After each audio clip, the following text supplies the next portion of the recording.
మండలం బావురావుపేట అంగన్వాడీ కేంద్రంలో విద్యార్థులకు టీచింగ్ చేయడానికి ఆయా మరియు టీచరు రావడం లేదు. దయచేసి మా బావురావుపేట అంగన్వాడీ కేంద్రానికి ఆయా టీచర్ అందుబాటులో లేరు. దయచేసి ఇలా జరగకుండా మా గ్రామ కార్యదర్శి గారు, మండల ఎంపీడీఓ గారు ఈ సమస్యను పరిష్కరించాలని గ్రామ ప్రజలుగా మేము కోరుకుంటున్నాం.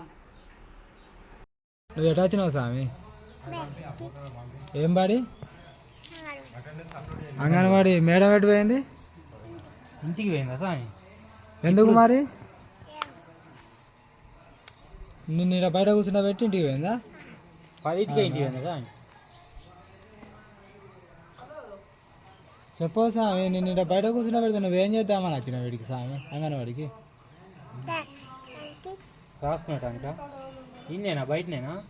నీకు ఎవరు రాపిస్తారు, ఎవరు చెప్తారు? మొత్తం డోర్ పెట్టి ఉన్నది, ఎట్లా అనుకుంటాను మంజాన? తలుపులు పెట్టిండు, ఎవరు లేరు. దీన్ని గ్రూపులలో షేర్ చేస్తాం. దీన్ని ఎక్కడ దాకా అంటే అక్కడ దాకా పోయేటట్టు షేర్ చేయాలి స్వామి. విద్యార్థులను బయట కూర్చుండబెట్టి ఇండ్లలో ఉండు స్వాములు. జై శ్రీరామ్.